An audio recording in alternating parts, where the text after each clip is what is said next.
Mari kita siapkan hati kita untuk menyambut firman Tuhan. Haleluya.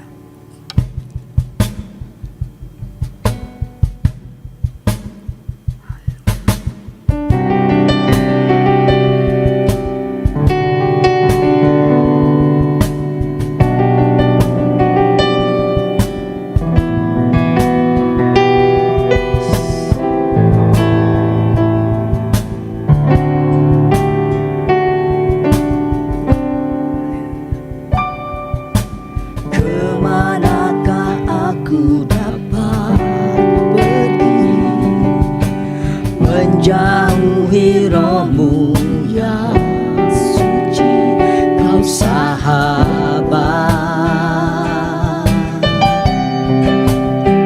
dan kau dekat.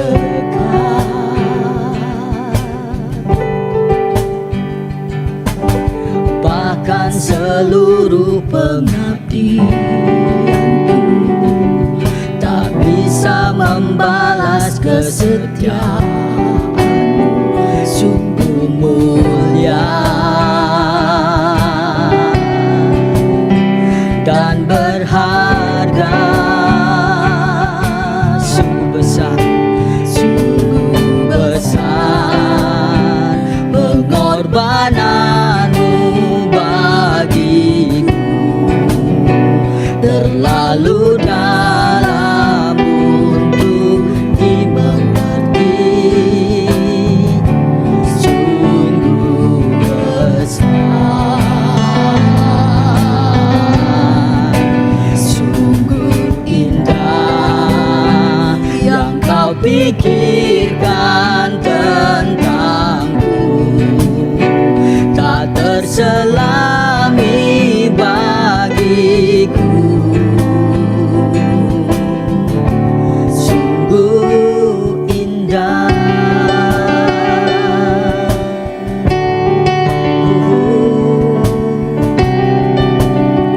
Bersama katakan, kemanakah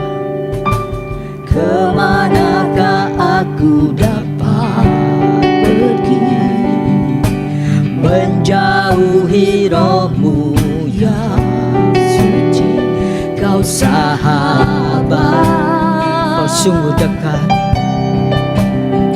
dan kau dekat. bahkan pengabdianku, Bahkan seluruh pengabdianku tak bisa membalas kesetiaanmu, sungguh mulia dan berharga, sungguh besar pengorbananmu bagiku, terlalu dalam untuk dimengerti, sungguh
Shalom Bapak Ibu Saudara yang dikasihi Tuhan Yesus Kristus. Baru saja kita diberkati dengan pujian penyembahan, dan selanjutnya Tuhan juga akan memberkati kita dengan kebenaran firman Tuhan. Dan hari ini kebenaran firman Tuhan akan disampaikan dalam bentuk talk show ataupun dialog interaktif yang hari ini akan dilayani oleh Bapak Pendeta Christian Lasut. Saya ingin menyapa terlebih dahulu. Selamat pagi menjelang siang Pak Chris. Ya, shalom, puji Tuhan. Shalom. Ya. Terima kasih sudah hadir dan siap untuk memberkati jemaat dengan kebenaran firman Tuhan yang saya sungguh yakin sungguh luar biasa dan akan mengubahkan kehidupan kita. Sebentar saya akan berdoa untuk firman Tuhan. Boleh disampaikan dulu Pak, tema firman Tuhan pada pagi menjelang siang hari ini apa Pak? Baik, terima kasih Pak Yosef untuk semua jemaat. Tema firman Tuhan kita pada perjumpaan saat ini, pentingnya iman, pengharapan, dan kasih di tengah pandemi COVID-19. Jadi itu tema kita, pentingnya iman, pengharapan, dan kasih di tengah pandemi COVID-19. Dan untuk membahas tema ini, saya beranjak dari ayat yang sangat terkenal dari 1 Korintus 3 ayat 13. Dikatakan demikian, demikianlah tinggal ketiga hal ini, yaitu iman, pengharapan, dan kasih, dan yang paling besar di antaranya ialah kasih. Ya, demikian Pak Yosef. Ya. Baik, Ya. Terima kasih Pak Chris. Bapak Ibu yang dikasihi Tuhan Yesus Kristus, seperti disampaikan tadi, tema yang diangkat pada hari ini adalah iman, pengharapan, dan kasih di tengah pandemi COVID-19. Saya sungguh yakin ini bukan hanya tema yang menarik, tetapi tema yang kita butuhkan dan sungguh sangat penting untuk situasi yang kita hadapi. Menyambut firman Tuhan ini, mari kita sama-sama berdoa. Bapa di dalam surga, di dalam nama Tuhan kami Yesus Kristus, kami mengucap syukur bahwa firman-Mu adalah firman yang hidup, Allah yang maha kuasa, bahwa segala sesuatu bumi boleh berubah tetapi firman-Mu tinggal tetap. Terima kasih ya Tuhan buat kebenaran firman yang akan segera kami nikmati. Engkau berkati kami dengan firman ini. Engkau juga memberkati hamba-Mu Bapak Pendeta Christian Lasut yang akan membagikan kebenaran firman-Mu ini bagi kami semua. Kami serahkan pemberitaan firman hari ini dari awal sampai akhir ke dalam tangan pengasihan-Mu.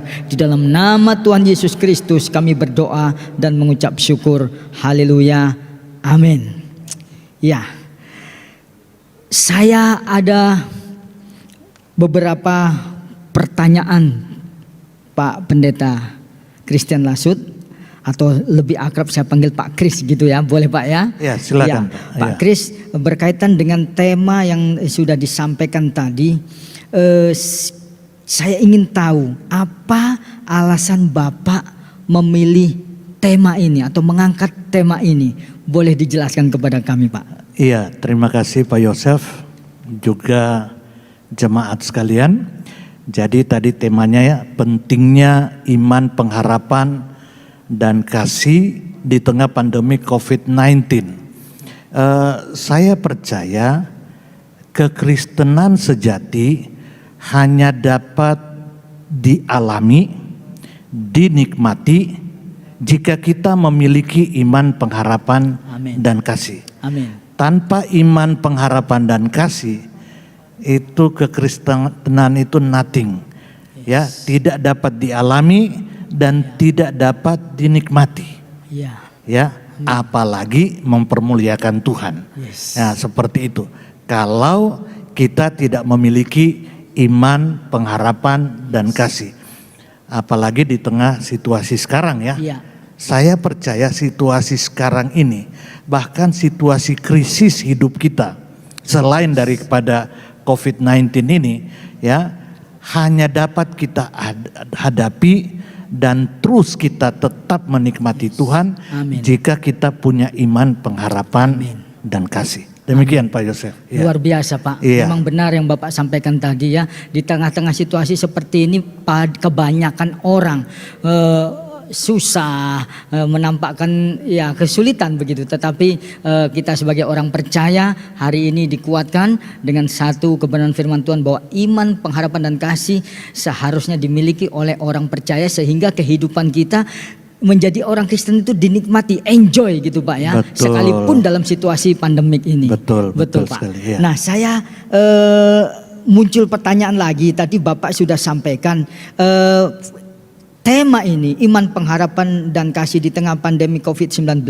ini diangkat dari satu perikop atau satu kebenaran firman Tuhan yang sebetulnya sudah sangat sering mungkin kita dengar, tapi hari ini saya merasa pasti akan sesuatu yang baru yang Bapak bukakan. Jadi pertanyaan saya, bisa Bapak jelaskan sedikit latar belakang dari 1 Korintus 13 ayat 13 ini berkaitan dengan tema yang Bapak angkat pada hari ini? Iya baik, seperti tadi Pak Yosef sudah ulangi lagi bahwa ayat firman Tuhan yang menjadi dasar tema ini muncul dari 1 Korintus 13 ayat 13. Jadi double 13 ini Iya. Pak Yosef ya. Double 13. Double 13. 1 Korintus 13 ayat 13 dikatakan bahwa demikianlah tinggal ketiga hal ini, yaitu iman, pengharapan, dan kasih. Dan yang paling besar diantaranya ialah kasih. Kita tahu bersama jemaat Korintus ini luar biasa. Ini jemaat yang punya banyak karunia, tetapi karunia itu membuat mereka berkelahi satu dengan yang lain. Bahkan karunia itu membuat mereka menjadi merasa sombong, sehingga tidak lagi punya kekudusan hidup. Hari-hari ini pun terjadi Pak ya. Nah, kadang-kadang orang berpikir, wah saya punya ini, saya punya itu, sehingga tidak berpikir lagi tentang kekudusan hidup. Kalau kita baca ya seluruh kitab 1 Korintus ini, kita bertemu orang Kristen di Korintus, tetapi dosanya sungguh mengerikan. Bahkan hampir-hampir dosa-dosa yang tidak ada di antara Jemaat lain. orang-orang non-Kristen. Justru ada dalam kehidupan Jemaat Korintus ya, yang sombong dengan berbagai karunia.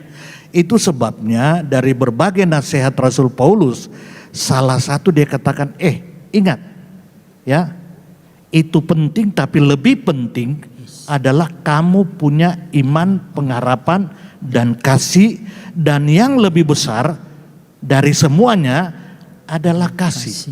Sehingga dalam 1 Korintus 13 Paulus berkata, walaupun kamu menyerahkan tubuhmu dibakar tanpa kasih, itu nol besar.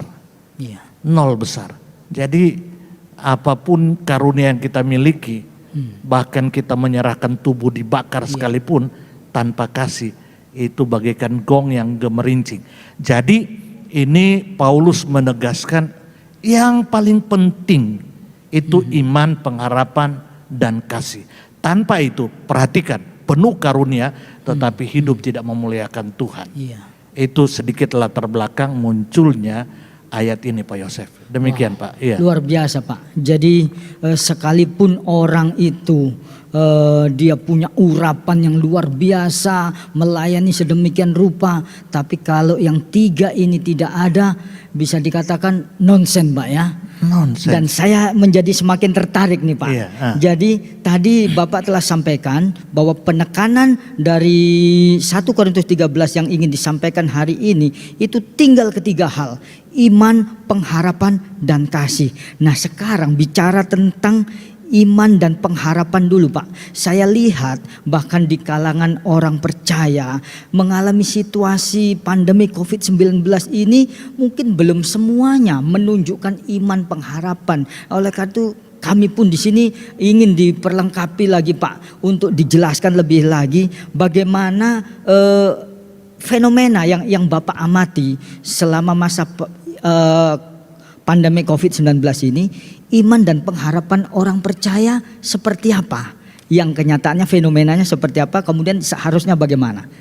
Iya, memang satu segi ya krisis termasuk pandemik ini, wabah virus corona ini, itu sangat mengerikan.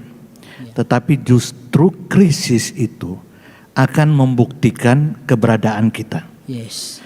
Krisis itu tidak ada pilihan. Krisis itu menjadi alat Tuhan untuk membuktikan mana Kristen sejati, mana yang tidak sejati. Mana Kristen kanak-kanak, mana Kristen dewasa. Ya, jadi justru krisis ini adalah berkat untuk membuktikan iman kita, untuk membuktikan iman kita. Nah, jangankan di tengah pandemik COVID-19 ini, ya, tidak dapat dipungkiri ya Pak Yosef ya. Iya. Sebelum ini ya, sebelum pandemi COVID-19 ya, itu kekristenan mengalami euforia, wah semarak luar biasa. Iya. Mal-mal, hotel-hotel penuh dengan peribadatan, Iya. ya. Iya. Tetapi yang sering kali kita lihat, ya, ibadah tapi tidak diikuti dengan adanya iman, pengharapan, dan kasih. Jadi tidak bermuara ke sana, tetapi semarak kekristenan terjadi di mana-mana. Ya, Tuhan Yesus pernah berkata, kalau aku datang kedua kali, aku tidak tahu masih adakah iman di bumi. Iya. Ya, mungkin agama Kristen banyak, semarak, tapi kan masih ada iman, masih ada kepengharapan, Iya. apalagi kasih. Iya. Ya, masih ada tidak? Tuhan Yesus sendiri sudah meragukan kalau aku datang kedua kali masih ada enggak? Ya, dan saya melihat rasa-rasanya di dalam kekristenan sekarang ini semarak agamawi ada, tetapi iman, pengharapan dan kasih itu masih tanda tanya besar. Saya bukan kapasitas saya menghakimi ya, tetapi berbagai fenomena itu terlihat jelas. Jadi ditambah dengan krisis sekarang itu makin menunjukkan ya hal itu. Saya tidak tahu ya, sekarang kan ibadah online ya. Iya. Saya tidak tahu, tapi bagusnya di YouTube itu bisa dilihat berapa banyak orang yang mengakses. Dan sebenarnya bisa dilihat juga berapa lama dia, Betul. berapa lama dia mengakses Sampai itu. selesai atau tidak. Sampai selesai atau tidak, ketahuan di situ, Iya. ketahuan di situ. Iya. Dan kita bisa melihat, kita bisa mengukur berapa banyak jumlah jiwa jemaat kita, berapa orang, Iya. dia mengakses berapa menit, itu kelihatan. Iya. Kelihatan semuanya ya, seperti itu. Dan nanti akan terlihat orang yang tidak sungguh-sungguh punya iman, pengharapan dan kasih, tidak mungkin dia mengakses apalagi betah untuk mendengarkan. Demikian Pak Yosef ya. Betul, Itu Pak. fenomena yang ada. Fenomena yang ada. Nah, 3 kata ini Pak Kris, iman, pengharapan dan kasih. Kalau saya lihat, saya amati juga, sebetulnya 3 kata ini cukup sering, terutama iman dan kasih. Pengharapan beberapa, kayaknya 1 bulan yang lalu Bapak Pendeta Feni juga sudah mengulasnya begitu. Tapi kita tertarik ini karena hari ini dikupas lagi iman, pengharapan dan kasih. Sekali lagi, sekalipun kata-kata ini sudah sering didengar, persoalannya bukan berapa sering didengar, tetapi bagaimana kita sungguh-sungguh memahami sehingga bisa menikmati kekristenan kita dengan 3 kata ini. Karena itu Pak, boleh nggak kita masih punya waktu, Bapak boleh ulas dan jelaskan apa itu iman, kemudian apa itu pengharapan, dan terakhir apa itu kasih. Iya, terima kasih Pak Yosef ya. Jadi kata iman itu dalam bahasa aslinya itu pistis, punya pengertian ya yang kita mengerti sehari-hari, yang umum kita mengerti. Pertama itu keyakinan, yang kedua itu kepercayaan, tetapi ada yang ketiga, kesetiaan terhadap yang kita imani dan kesetiaan sampai mati. Wah. Ya, jadi iman itu punya pengertian termasuk kalau iman kita kepada Tuhan dan firman-Nya, itu berarti setia pada Tuhan dan firman-Nya walaupun harus mati. Wow. Itulah iman. Wow. Ya, yang seringkali kan kita mengerti hanya ya keyakinan, kepercayaan. secara umum. Percaya tidak? Percaya. Percaya. Pertanyaannya, setia enggak kepada Tuhan dan firman-Nya Sampai mati. sampai apapun resikonya, mati sekalipun. Wow. Nah, iman pistis itu punya pengertian itu, ya, punya pengertian ya setia setia kepada yang kita imani sampai harus membayar nyawa sekalipun ya. Pak Yosef ingat ya, zaman gereja mula-mula ya, mereka selalu sampai sekarang ya harus punya satu pengakuan Yesus adalah Tuhan dan Juru Selamat. Ya. Itu kalau ada pernyataan seperti itu zaman itu, karena mereka hanya menerima hanya rajalah Tuhan, Kurios, Lord, Yes. hanya kaisar. Kalau ada yang lain itu berarti harus mati dia. Dan Taruhannya mati. iya, taruhannya mati. Tetapi mereka tetap mengatakan saya percaya Yesus Tuhan dan Allahku, walaupun risikonya mereka mati. Jadi di sini bukan sekedar percaya, tapi setia kepada kepercayaan kita, setia sampai mati. Jadi iman itu harus ada objeknya. Jadi iman itu bukan beriman pada iman. Kadang-kadang percaya saja. Tetapi harus ada objeknya. Yakni Tuhan dan firman-Nya. Jadi kalau tidak mengarah kepada Tuhan dan firman Tuhan itu bukan iman, ya. Dan iman ini kalau ya Ibrani 11 ayat 1 itu sangat terkenal ya. Iman itu adalah dasar dari segala sesuatu yang kita harapkan.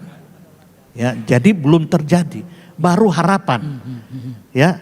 Ya, tapi dia sudah percaya, ya. Dan bukti dari segala sesuatu yang tidak kita lihat. Iya, saya kasih contoh ya Pak Yosef ya. Waktu kalau apalagi baru pertama kali ya kita naik pesawat, kan pesawatnya besar ya. Airbus. Bagaimana mungkin kita bisa pesawat yang besar seperti ini bisa terbang? Itu tidak masuk di akal saya. Betul. Ya, tapi tidak masuk di akal bukan tidak masuk akal. Akal saya yang tidak sampai ke sana. Ya, tapi pada waktu saya diajak naik pesawat, ya, saya melangkah naik. Walaupun saya tidak mengerti bagaimana pesawat ini bisa terbang, tetapi saya melangkah. Mengapa? Karena saya percaya. Saya tidak mengerti bagaimana dia bisa terbang. Saya harus kuliah penerbangan dulu baru bisa mengerti ya. Dan ini rasanya tidak masuk di akal saya, besar begini, sendal saya saja saya lempar jatuh lagi ya, apalagi besar begini. Tetapi saya melangkah, saya belum tahu tetapi saya melangkah. Itulah iman. Itulah iman. Iman ya, percaya ya, berharap pada sesuatu yang belum kita lihat, belum kita alami, tapi kita percaya. Walaupun dalam perjalanan setelah saya percaya, saya naik pesawat, saya dapat bukti, rupanya bisa terbang. Jadi ini berbeda dengan ilmu umum ya, alami dulu baru percaya. Baru percaya, ini percaya dulu. Percaya dulu, baru kita Alami. ada bukti-bukti. Hidup saya berubah, hidup saya bersuka cita, ya, hidup saya ditolong Tuhan. Walaupun bukti-bukti itu sampai kita mati mungkin belum akan lengkap. Nanti saat Tuhan Yesus datang kedua kali, baru kita akan lihat bukti yang lengkap dari apa yang kita percayai. Kalau kita lihat di Ibrani pasal 11, itu pahlawan iman, itu sampai mati ada yang tidak mengalami apa yang dia imani, tapi dia tetap setia sampai mati. Amin. Percaya akan janji itu. Jadi itulah iman Pak Yosef ya. Amin. Ya, gampang diucapkan. Tetapi apakah dimiliki dan dialami belum tentu. PR buat kita semua. Itu. Buat kami Pak. Keyakinan yang teguh, kepercayaan yang teguh, yang disertai dengan kesetiaan pada yang imani, walau harus mati sekalipun. Ya. Itu dia Pak Yosef. Iya Pak. Iya. Mungkin Pak Yosef tadi bertanya ya tentang pengharapan juga. Pengharapan juga Pak. Ya. Jadi pengharapan itu ya semacam expectation. Karena begini, seperti yang saya tadi sudah jelaskan tentang iman. Itu sebabnya iman, pengharapan dan kasih ini tidak bisa dipisah-pisahkan. Ya. Iman pasti menghasilkan pengharapan.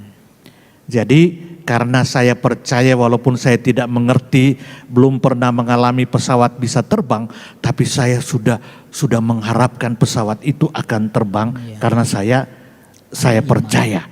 Ya. Nah, Alkitab ini penuh dengan janji-janji. Penuh dengan janji-janji yang hanya mungkin kita alami jika kita percaya. Amin. Ya, hanya mungkin kita alami jika kita percaya. Kalau kita percaya, walaupun belum kita alami, ya, kepercayaan itu akan menghasilkan pengharapan. Amin. Akan menghasilkan pengharapan. Saya pernah cerita, ya Pak Yosef, ada seorang janda yang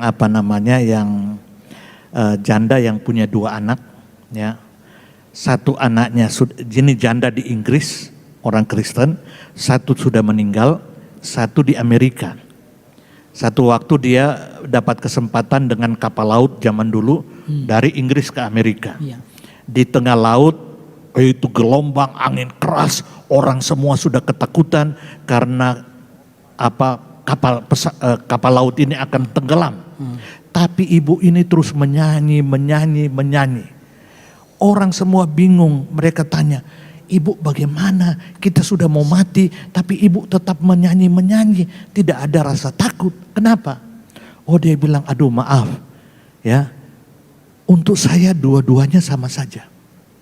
Kalau kapal ini tenggelam dan saya mati, saya ketemu dengan anak saya yang satu yang sudah meninggal.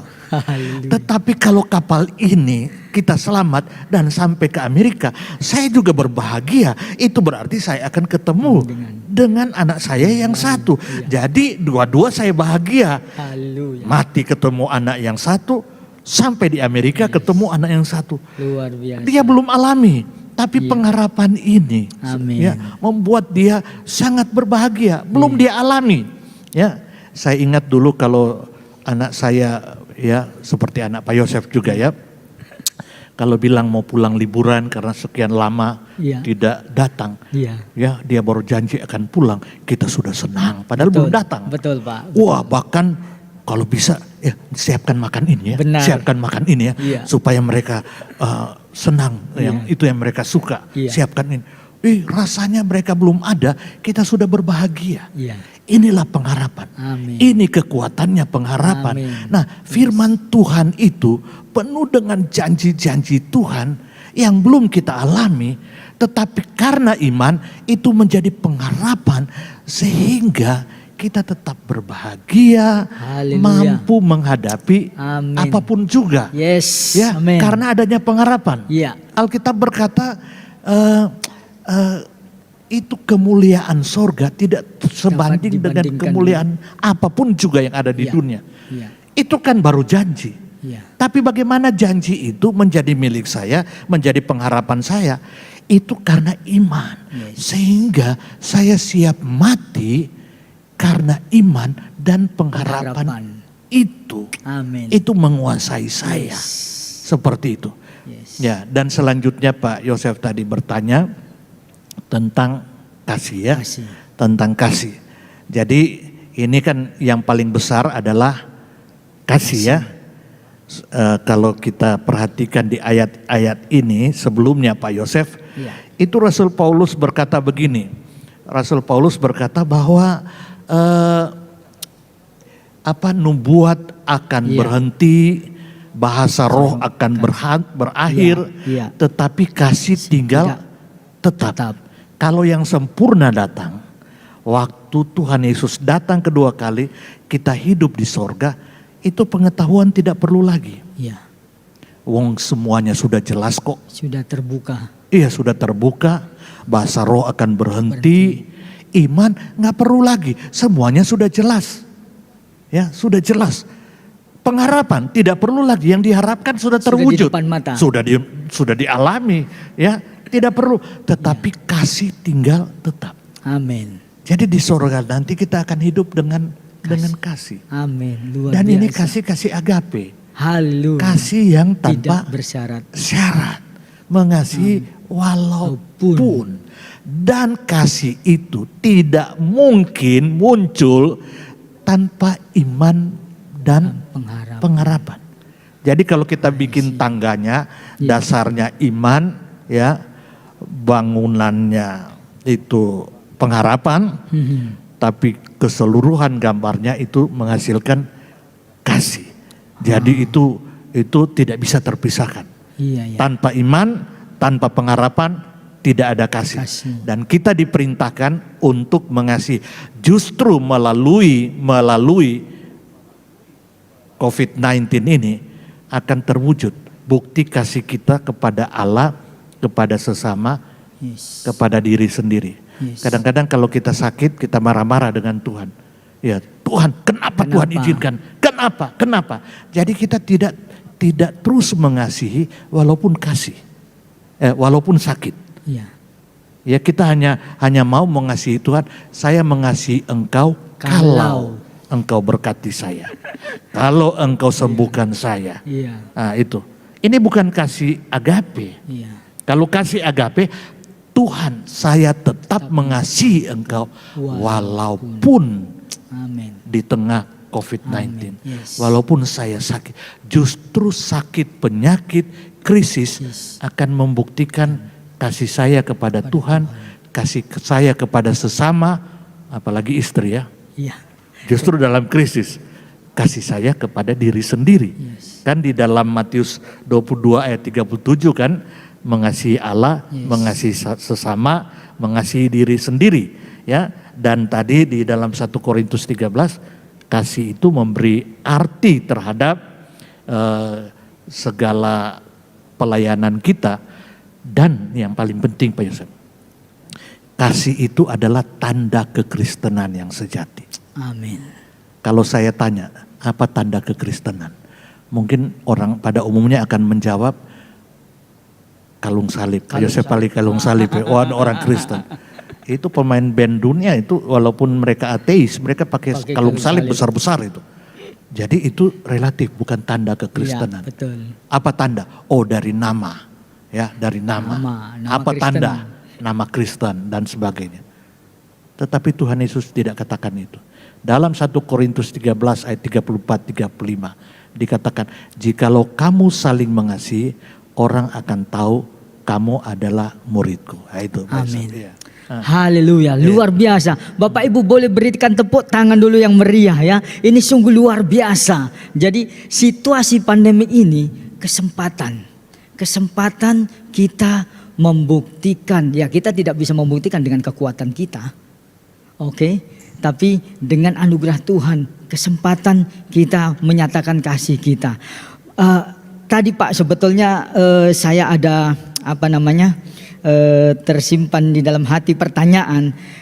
Saya pernah membaca buku, ya. Jadi setiap tulisan, setiap nomor dalam Alkitab itu tidak ada yang kebetulan. Urutan kata demi kata, kenapa ditulis seperti ini, itu ada maksudnya. Tapi tadi Bapak sudah menjelaskan. Tadi iman, pengharapan dan kasih bisa muncul sekaligus di sini. Nah, Bapak tadi sudah menjelaskan. Tetapi adakah yang mungkin Bapak ingin jelaskan sekali lagi, mengapa iman, pengharapan, kasih ini bisa muncul sekaligus di sini?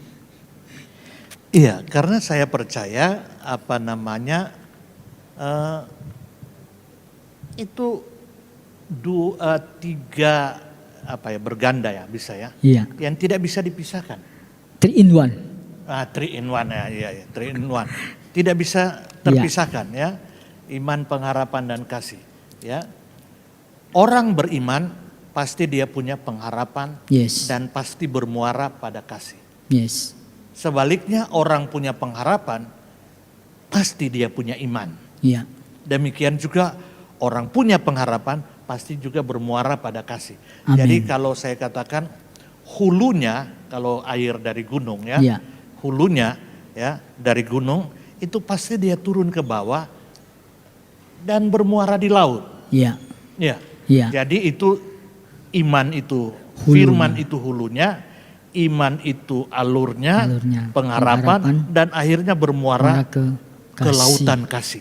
Amin. Jadi itu tidak bisa, pasti tidak terpisahkan. Amin. Seperti itu Pak Yosef. Dan saya setuju Pak Yosef tadi katakan tidak kebetulan. Ya. Tidak kebetulan hal itu ada ya di muncul sekaligus ya. Karena saling keterkaitan. Jadi bohonglah kalau saudara bilang saudara punya iman tapi tidak punya kasih. Itu kan Iya. yang dikatakan oleh Yakobus toh. Iya, iya. Ya. Kamu punya iman tapi tidak punya perbuatan, bohong Iya, itu. iya. Omong kosong itu. Iya. Iman sejati pasti bermuara pada pengharapan, Iya. pasti bermuara pada kasih. Amin. Kasih sejati pasti berhulukan pengharapan dan iman. Seperti Amin. itu. Kalau tidak, nothing, tidak ada itu. Haleluya. Demikian Pak Yosef. Ini sungguh menarik Pak, tapi kita punya batas waktu juga ini Pak nampaknya. Bagaimana iman, pengharapan dan kasih ini dapat terwujud dalam kehidupan kita? Mungkin Pak mengingat waktu, saya sambung lagi satu pertanyaan. Apa pentingnya iman, pengharapan dan kasih dalam hidup orang percaya secara khusus di tengah pandemik COVID-19 ini? Iya. Iya Pak Yosef ya. Jadi bagaimana iman itu dapat muncul ya atau kita miliki sehingga menghasilkan iman yang asli, yang bermuara pada pengharapan dan Iya. kasih ya. Itu juga sering kita dengar Iya. ya. Di dalam Roma 10 ayat 17 di sana dikatakan jadi iman timbul dari pendengaran dan pendengaran oleh firman Kristus. Jadi iman itu tidak terpisahkan dengan firman. Iya. Ya. Jadi iman itu pasti punya objek. Ya, punya sasaran. Iya. Iman hanya mungkin karena dia punya objek. Objek iman adalah firman. Dan Tuhan. Itu sebabnya firman dikatakan firman Kristus. Itu sebabnya dikatakan iman hanya mungkin timbul dari pendengaran akan firman. Iya. Mengapa Oke, juga I dia see. memunculkan Oke. iman? Karena iman kepada firman, firman itu sendiri punya kuasa. Amin. Alkitab berkata firman itu adalah Yes. kebenaran dan kebenaran itu akan memerdekakan kamu. Amin. Jadi firman itu punya kuasa memerdekakan, termasuk memerdekakan kita dari ketidakpercayaan, Yes. dari tidak ada iman, dari kurang iman, Yes. menjadi punya iman, menjadi kuat iman. Yes. Jadi iman itu hanya muncul dari pendengaran akan firman. Tapi Pak Yosef, tidak semua firman itu adalah firman yang benar. Itu masalah. Wow. Pak Yosef ingat kan waktu iblis menggoda Hawa, Iya. Oh. dia pakai firman. Iya, iya. Bukankah Allah berfirman, semua pohon buah dalam taman ini boleh kamu makan? Mhm. Ya, memang kan ada firman, Iya. tetapi yang satu itu mestinya terus toh. Iya. Ya, Tidak lengkap. si Hawa Hawa. menjawab, iya betul, tapi ada yang satu, oh tidak, itu karena Allah takut kalau kamu makan itu kamu akan jadi seperti dia. Yes. Iblis pakai firman, tapi firman yang tidak utuh, Iya. tidak utuh. Iya. Ingat lagi waktu Tuhan Yesus dicobai ya. Iya. Iblis kan pakai firman. Iya. Ada tertulis juga. Ada tertulis bahwa malaikatnya akan menopang engkau. Ya, Hmm. engkau akan diberkati, apa yang kamu minta akan Kalau diberikan. memang kau anak Allah. Anak Allah, iya seperti itu. Benar kan dia anak Allah Iya. toh? Iya. Iya. Iya. Tetapi sepotong-sepotong dijawab oleh Tuhan Yesus Iya. dengan firman yang utuh. Yes. Di sini ada masalah. Di sini masalahnya. Banyak orang khotbah memberitakan firman, pertanyaannya, apakah itu dari keutuhan? Jangan-jangan firman yang sepotong-sepotong. Iya, benar Pak. Jadinya seperti iblis. Iya, benar Ya. Pak. Benar. Nah, oleh sebab itu di sini pentingnya teologia. Ya. Teologia itu merumuskan kebenaran Alkitab sehingga menjadi kebenaran yang utuh, tidak sepotong-sepotong. Amin. Itu tugas teologia. Yes. Jadi jangan anti teologia. Iya. Teologia justru akan menolong kita merumuskan firman menjadi satu keutuhan Yes. yang benar, yang sesuai dengan kehendak Tuhan, yang pasti menghasilkan iman, ya. Dan kebenaran yang utuh yang dirumuskan yang namanya teologia, Ya. itu seharusnya menjadi isi dari dogma dan doktrin. Yes. Dogma itu artinya ketetapan gereja bisa ya. Ya.